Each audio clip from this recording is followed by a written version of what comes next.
तर आज सकाळी पीटीला गेल्यानंतर आम्हाला सांगितलं की आपापल्या रूम स्वच्छ करून ठेवा, म्हणून मग आल्यानंतर पूर्ण एवढ्या दिवसांचा कचरा निघाला आणि क्वार्टर मास्टरची ड्युटी दिल्यामुळे ते चेक करायला लागलं की सगळं पाणी वगैरे नीट आहे का. परत ब्रेकफास्टचं पण मॅनेजमेंट करायला जावं लागलं.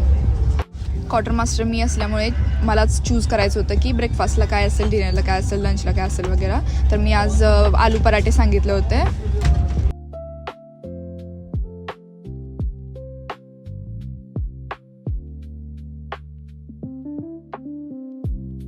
तर आजची ॲक्टिव्हिटी होती टायरोलियन ट्रॅव्हर्सिंग. त्यासाठी आम्हाला हॉस्टेलच्याच थोडंसं जवळच होतं, तिथे नेलेलं.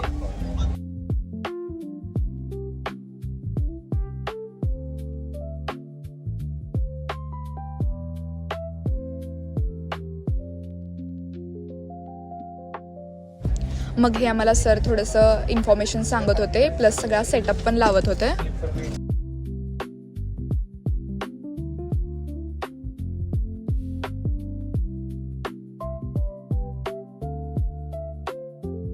माझ्यासाठी तर जेवढे पण मी ॲक्टिव्हिटीज केल्या त्यामध्ये ही सगळ्यात हार्ड होती असं मला वाटलं.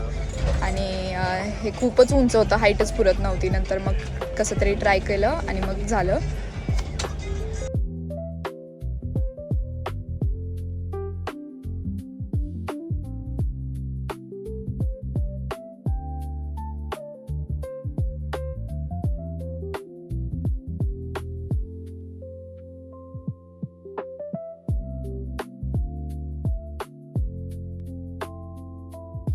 ह्या मुमेंटला माझ्याकडून जोरच लागत नव्हता, हातामध्ये ताकदच नव्हती, त्यामुळे पुढं जायलाच येत नव्हतं मला. मग थोडंसं थांबले, ब्रीथ घेतलं, परत नंतर स्टार्ट केलं.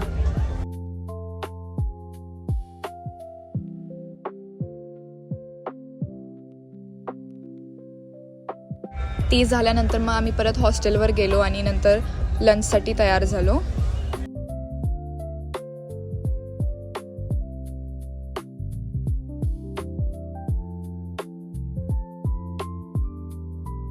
मग नेक्स्ट ॲक्टिव्हिटीसाठी आम्ही खाली आलो, पण पाऊस पडत होता त्यामुळे आमचं नेक्स्ट सेशनच कॅन्सल झाला. त्यामुळे मग परत वर येऊन झोपलो. मग त्यानंतर टी ब्रेकला गेलो. आज खूप दिवसानंतर मॅगी खाल्ली. आणि आमच्यासोबत ज्या दुसऱ्या डायरेक्टरेटच्या ANO मॅम होत्या, त्यांच्या मुलीचा बड्डे होता, तर तो सेलिब्रेशन करायचा चालला होता. तर आम्ही जेवून झाल्यानंतर सेलिब्रेशनसाठी गेलो.